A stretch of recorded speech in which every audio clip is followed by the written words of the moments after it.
Trois audiences sur l'agenda du chef de l'État hier. Le président a échangé avec l'ancien ambassadeur des États-Unis en Côte d'Ivoire, le président de la commission de l'UEMOA et le responsable d'un groupe hôtelier. Le point de toutes ces audiences dans ce 13h. Dans l'actualité également, la 8e édition du Salon international du livre qui s'est ouverte ce jeudi au Palais de la Culture. Des prix seront décernés dans votre édition des astuces pour devenir écrivain dans quelques instants. Hors de nos frontières, en République démocratique du Congo, la manifestation de l'opposition à Kinshasa dispersée par la police, le parti au pouvoir, lui, a préféré reporter sa mobilisation. Et dans votre édition également, tourisme, littérature, emploi jeunes, éducation, agriculture et développement. Bonjour. Bonjour à tous. On commence directement par ces images du Conseil des ministres. Conseil présidé par le chef de l'État, conseil qui examine en ce moment même plusieurs dossiers. L'objectif est de prendre d'importantes décisions pour la bonne marche de la nation et pour le bien-être des Ivoiriens.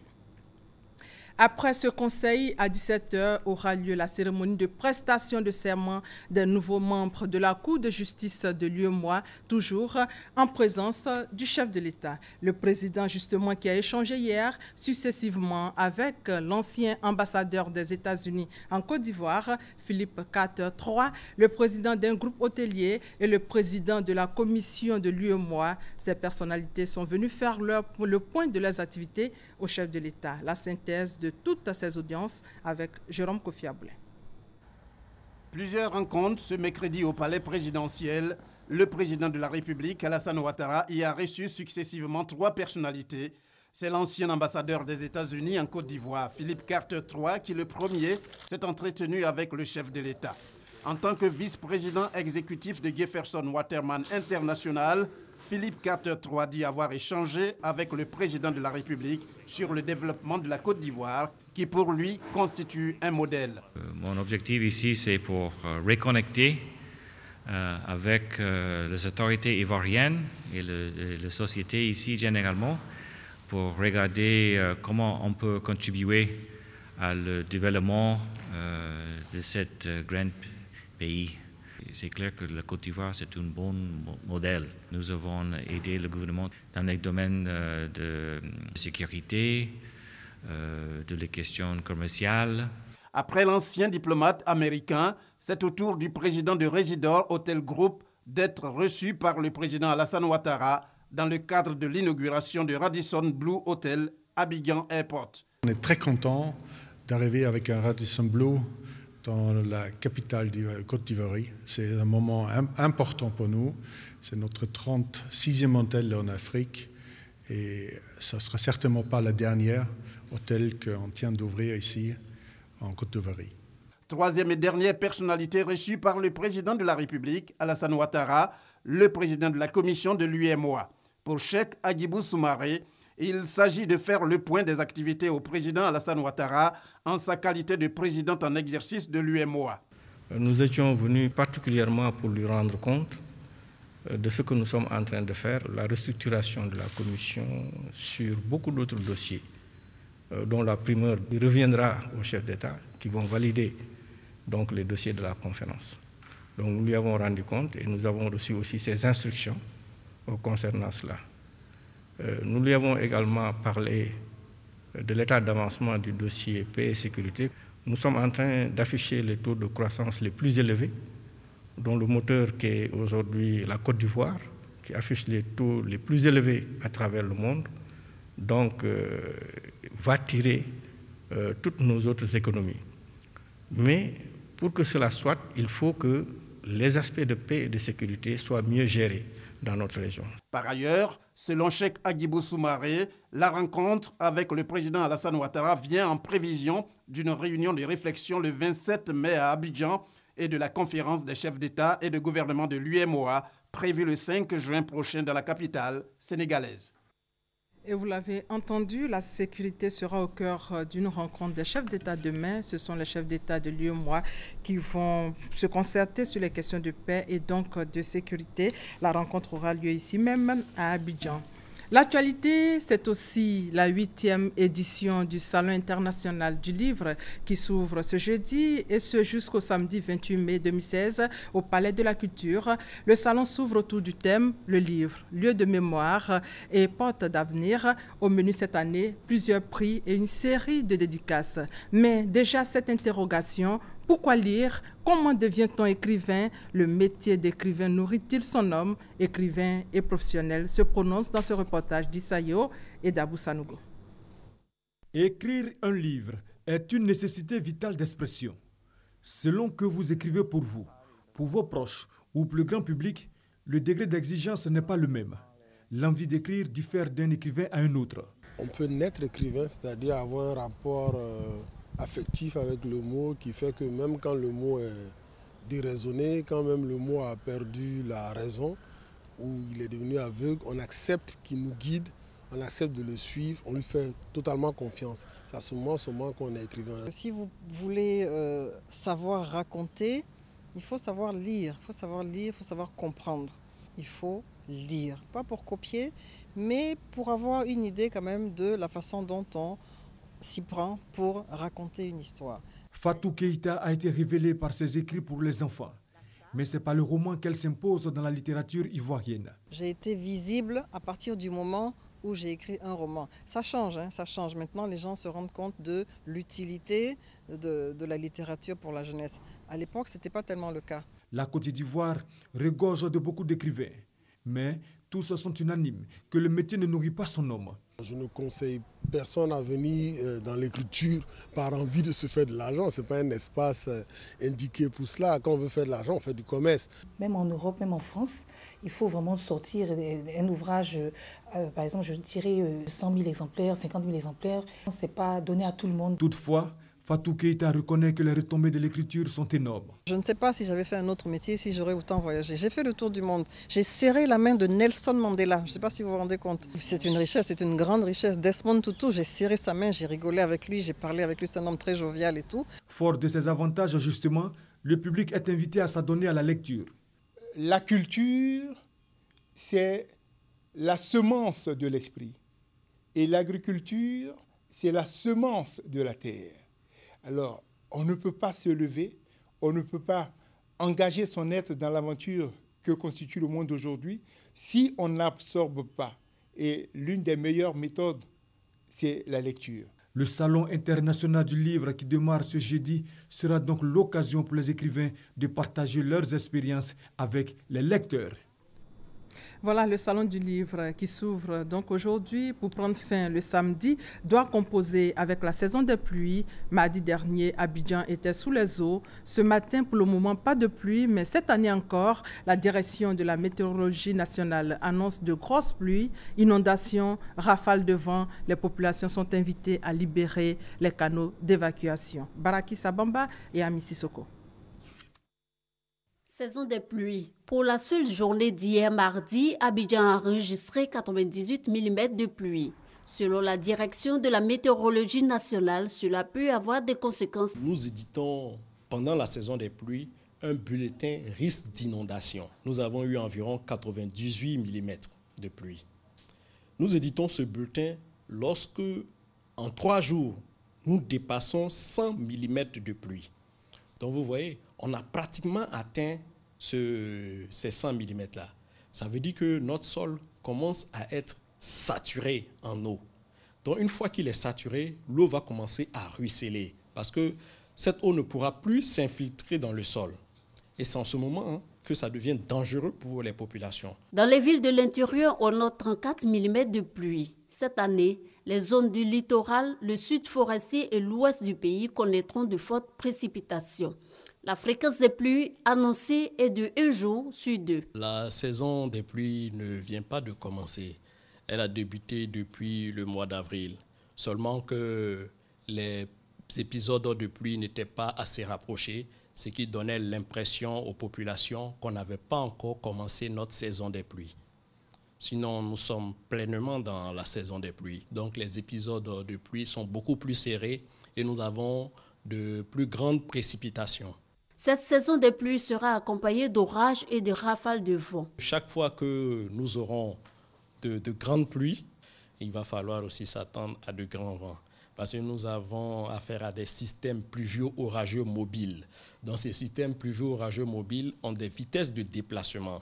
En général, elles vont se déplacer avec des vitesses de l'ordre de 50 à 60 km/h. Donc vous voyez, dès lors que nous recevons des vents d'environ 60 km/h, c'est assez important pour nos régions. Donc il va falloir aussi faire attention. Débutée en avril, selon les météorologues, la saison des pluies prendra fin à partir de la mi-juillet. Et concernant la COP21 de Paris, le ministère de l'Environnement et du Développement durable a animé une conférence sur l'opérationnalisation du développement durable. L'objectif est clair, impliquer les universités dans les engagements pris par la Côte d'Ivoire à la COP21 à Paris concernant l'atteinte des objectifs du développement durable. On fait le point avec Emmanuel Niamien. Au troisième jour de la deuxième édition des Journées interministérielles d'opérationnalisation du développement durable, les initiateurs se sont rendus à l'université Nangui-Abrogwa. Avec les universitaires, il était question de leur contribution pour l'atteinte des engagements pris par l'État ivoirien à la COP21 relatifs aux objectifs de développement durable. Le monde universitaire a un rôle important à jouer. Quand on va sur le terrain, par exemple, avec le monde de l'entreprise, on nous pose la question de savoir de quelle manière le développement durable peut créer des emplois, de quelle manière le développement durable peut créer de la richesse. Et nous pensons que la recherche scientifique peut nous accompagner sur ces questions-là. Cette démarche de la Direction générale du développement durable à l'approbation des responsables de l'université Nangui-Abrogwa pour qui l'atteinte des objectifs de développement durable doit être l'affaire de tous. Nous sommes conscients que le monde de la recherche a sa part à jouer dans la mise en œuvre des ODD. Informés, sensibilisés, nous serons à même de mieux nous y investir et de nous les approprier dans nos programmes et projets de recherche. L'année 2015, désignée par les Nations Unies comme une année d'action mondiale pour les peuples et la planète, a été marquée par l'adoption en septembre 2015 d'un ensemble de 17 objectifs de développement durable ODD afin de protéger la planète, d'éradiquer la pauvreté et de garantir la prospérité pour tous dans le cadre d'un nouvel agenda de développement durable à l'horizon 2030. Avec ce nouveau programme de développement, il est recommandé à chaque État membre des Nations Unies de prendre toutes les dispositions pour la mise en œuvre effective des ODD. À Yamoussoukro, on parle plutôt communication. Un atelier sur l'amélioration de la performance de l'agence ivoirienne de gestion de fréquences a été organisé. Les participants ont réfléchi sur les mécanismes à adopter afin de permettre à l'AGF de mener à bien sa mission. Reportage Kader Sogodogo. Le 21 mars 2012, par l'ordonnance numéro 2012-288-13, le gouvernement ivoirien créait l'Agence ivoirienne de gestion des fréquences, AIGF. Sa mission, mettre à la disposition des radios ou tout autre opérateur du secteur des télécommunications et des technologies de l'information des fréquences. 3 ans après sa création, à l'initiative de son conseil d'administration, l'AIGF s'est retrouvée à Yamoussoukro en vue de faire sa mue. Il s'agit d'adopter des résolutions pour l'amélioration de ses performances. 5 axes ont été passés en revue. La gestion des ressources humaines, la gestion financière, la gestion technique et les moyens généraux et communicationnels. La direction générale salue la tenue de cet atelier. Yamoussoukro marque vraiment le grand départ. On a trottiné jusqu'à un certain moment donné. Nous comptons, au sortir d'ici, commencer à courir vite. Une satisfaction également pour les experts qui ont participé aux travaux. C'est déjà un premier élément qui montre la volonté des différents acteurs de bien comprendre leurs différents rôles, de mettre en œuvre des synergies pour pouvoir aller de l'avant. Parmi les résolutions, la réhabilitation du système de gestion automatisé des fréquences EGCAS de Marcory endommagé lors de la crise post-électorale et l'interdiction de l'utilisation de fréquences radio en zone aéroportuaire non autorisée par l'AIGF. Pour le conseil d'administration, les résolutions de Yamoussoukro seront suivies dans leur application. 2 jours d'atelier de réflexion pour diagnostiquer les maux qui freinent le décollage de l'AIGF. Ça ne doit pas servir, ça ne doit pas être 2 jours pour rien. Avec cette rencontre de l'AIGF à Yamoussoukro, cette structure compte mener à bien la mission à elle assignée par l'État de Côte d'Ivoire. Et ici à Abidjan, l'agence Emploi Jeunes organise la première édition de ces journées carrières dans la commune de Yopougon. Ces journées carrières vont donner la possibilité aux demandeurs d'emploi d'être conseillés et orientés dans divers domaines d'activité. Reportage Éric Goré. Demandeurs d'emploi, porteurs de projets et élèves prennent d'assaut les stands pour avoir plus d'informations lors de cette première édition des journées carrières de l'agence Emploi Jeunes. Objectif, mieux être orienté dans les choix de formation aux métiers répondant à leur profil. À travers ces journées carrières, l'agence Emploi Jeunes confirme sa position de structure étatique leader dans l'orientation et l'insertion des jeunes dans le tissu socio-économique. Si vous avez l'information sur les opportunités en termes d'emploi, c'est sûr que vous pouvez vous préparer. Même si sur le champ, vous n'avez pas le profil adéquat, vous pouvez effectivement vous préparer. Ouais, donc, même pour nous-mêmes, agence emploi, il est important de participer à ce genre de journée. Les entreprises présentes à ces journées carrières offrent déjà des opportunités aux jeunes. Effectivement, nous sommes là pour toujours donner une certaine orientation à la jeunesse ivoirienne. Et nous sommes dans le métier de l'imprimerie, qui est un peu méconnu par les jeunes de Côte d'Ivoire. Pourtant, ça nourrit son homme. Une lueur d'espoir pour les demandeurs d'emploi qui sont très confiants. À travers cette journée, nous espérons être orientés, comment suivre ou comment chercher ou bien diriger notre recherche, notre quête d'emploi et quelles sont les étapes à suivre et comment être inséré dans le tissu professionnel. Pour être encore plus proche des jeunes de Côte d'Ivoire, l'agence Emploi Jeunes prévoit d'installer des représentations sur toute l'étendue du territoire national. Concernant l'enseignement supérieur, le projet d'appui à l'enseignement supérieur dans les pays membres de l'UEMOA, le projet a retenu 22 filières professionnelles, notamment les sciences, les lettres, les langues et l'art. Environ 200 enseignants suivent en ce moment même une formation de 5 jours à l'université Félix Houphouët-Boigny pour renforcer leurs acquis. Patricia Oumou Etia. Présentée comme outil de prévision et de régulation, la didactique a pour but de faciliter la gestion des situations de l'enseignement. Dr Kessia Alexis constate que ces programmes de formation nationaux et régionaux constituent une réponse globale à l'ensemble des problèmes de l'enseignement supérieur dans nos États. Ils viennent renforcer les efforts déjà accomplis en vue d'outiller l'enseignant-chercheur. Il est donc question, dès aujourd'hui, de mettre en place la construction des savoirs qui obéit à une méthodologie, à une technique d'enseignement qui n'est pas nouvelle, mais qui permet de former un individu équilibré et qui entre dans la vie moderne avec les armes qu'il faut. 5 jours de formation qui vont permettre d'avoir un système d'enseignement et de recherche de qualité pour une mise en œuvre du système LMD dans notre enseignement supérieur. À San Pedro, on se mobilise pour l'école obligatoire qui passe par le sport. Le personnel enseignant pense à organiser une marche pour la sensibilisation des parents avec la participation des autorités préfectorales. Commentaire, Thérèse Tapeyoboué. Le sport comme moyen de communication. Le personnel enseignant de San Pedro a ainsi décidé pour sensibiliser les parents d'élèves sur l'école obligatoire. Une marche a été organisée à cet effet à travers l'artère principale de la ville avec la participation des autorités. Ida Grace Camara, secrétaire générale de la préfecture de San Pedro, a salué l'initiative des enseignants. Elle a invité la population à la pratique du sport pour avoir une bonne santé et pour être également prête pour l'école obligatoire. En multipliant ces marches, nous aurons encore une très bonne santé pour qu'on avance avec l'éducation nationale. Surtout que nous avons encore beaucoup d'efforts à faire pour la politique de scolarisation obligatoire. Le taux de scolarisation dans la région de San Pedro au premier cycle est de 40% contre 43% au niveau national et 14% au second cycle contre 19% au plan national.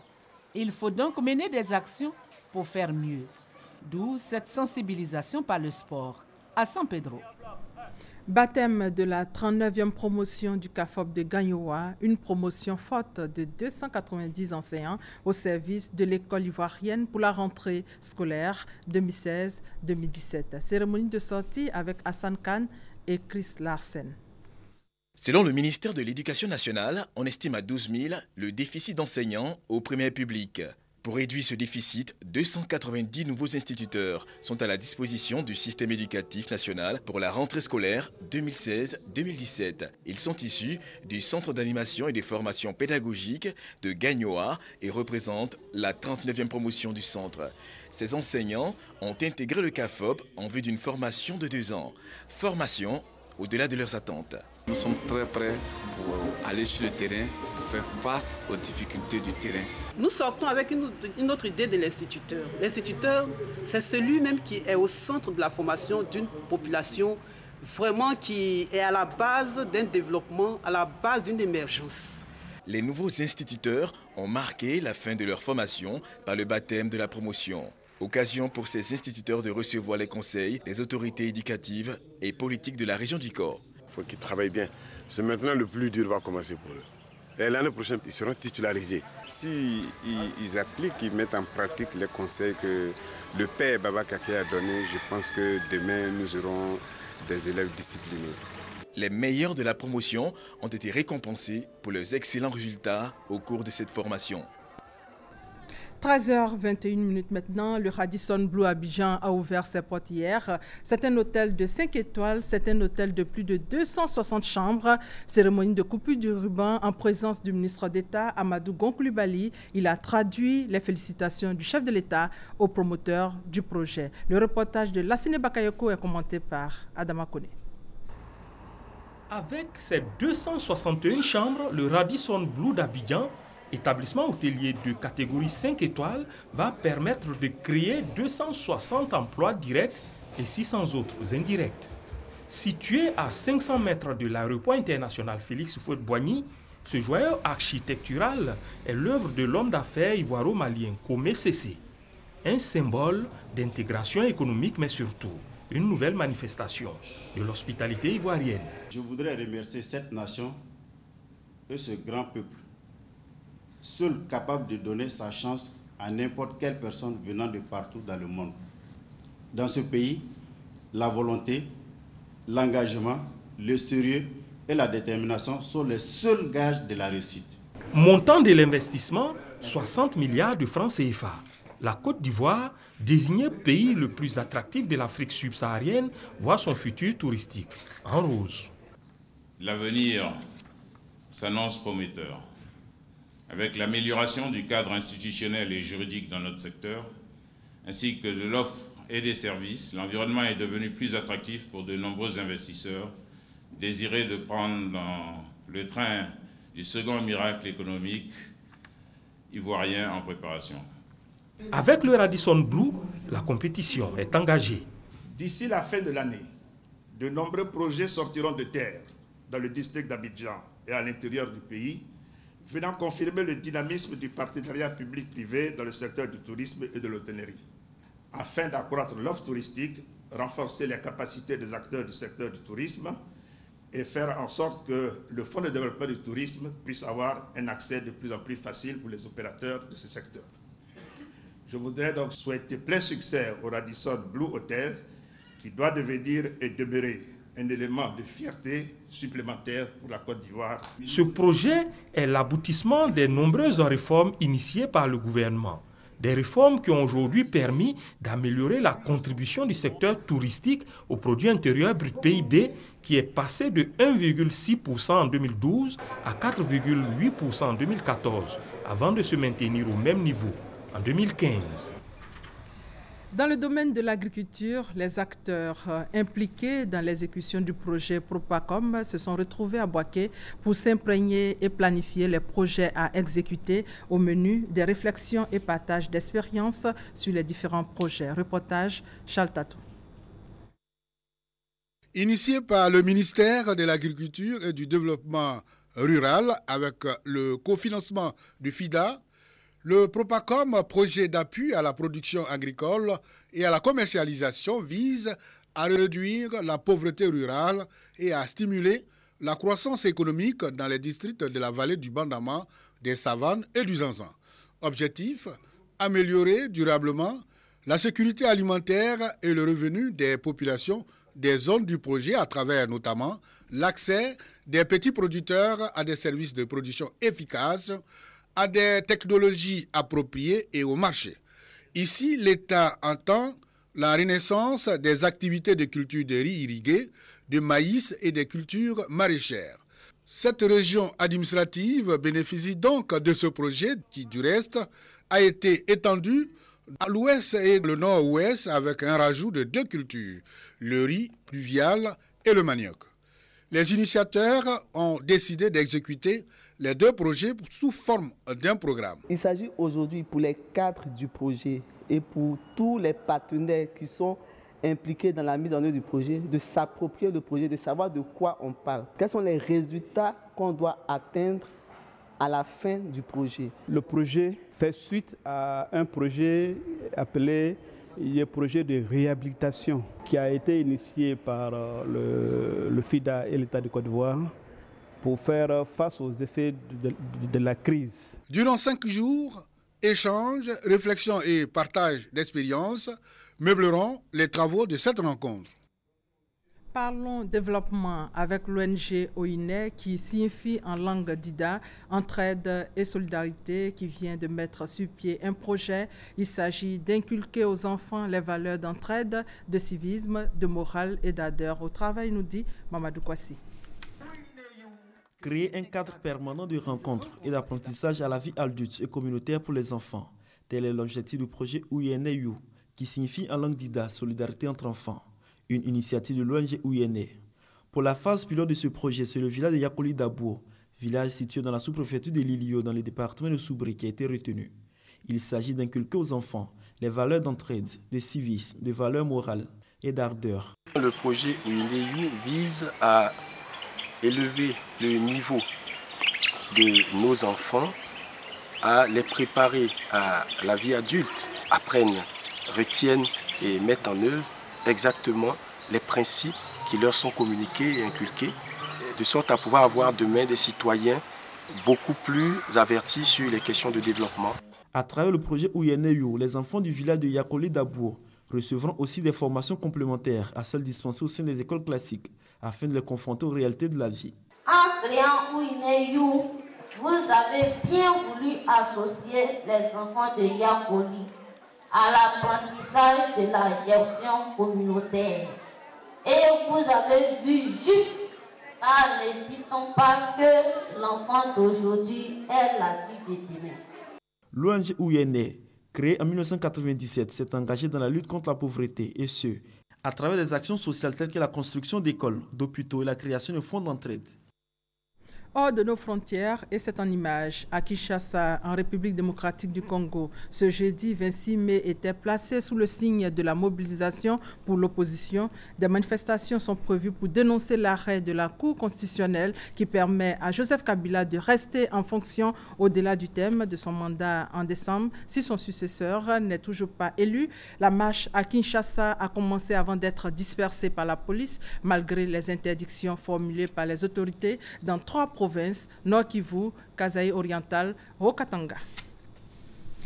Le sommet du G7 se tient depuis hier au Japon, sommet auquel prend part le président américain Barack Obama. Au menu de ce sommet, notamment la lutte contre le terrorisme, la crise migratoire, événement majeur de cette réunion du G7, la visite du président américain sur le site du bombardement d'Hiroshima. C'est une première, le regard de Herman Guivet.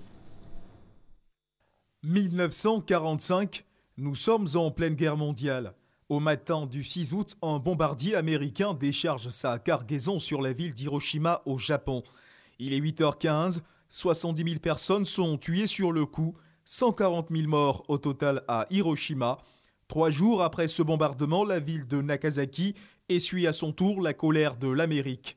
80 000 morts selon certaines estimations. La bombe atomique vient de se faire entendre pour la première fois et cette frappe changera le cours de l'histoire. À quelques mois de la fin de son mandat, Barack Obama, le pensionnaire de la Maison-Blanche, s'est engagé dans une sorte de reconsidération des relations internationales avec les pays autrefois classés ennemis numéro 1 de l'Amérique. L'ouverture à l'Iran, la visite à Cuba et au Vietnam de Barack Obama, À la visite au Japon, le président américain semble déterminé à réorienter la politique extérieure des États-Unis. Cette visite ne sera pas le champ d'expression d'excuses officielles des États-Unis vis-à-vis du Japon, point confirmé par l'homme fort de la Maison-Blanche. Pour les conservateurs américains et anciens combattants, ces tentatives de rapprochement sont de nature à fragiliser l'image d'une Amérique forte qui jamais ne fléchit. Au-delà des apparences politiques, la visite du président américain Barack Obama au pays du soleil levant pourrait être considérée comme une sorte de message adressé indirectement à la Corée du Nord, et le Japon pourrait constituer un allié de poids pour influencer les décisions en Corée du Nord.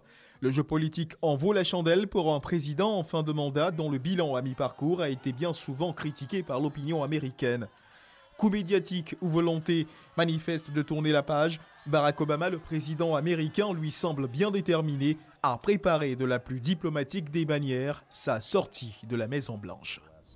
Et voilà, c'est la fin de ce 13 supervisé par Adama Kone, Victorine Yaoyobwe. Merci de votre fidélité.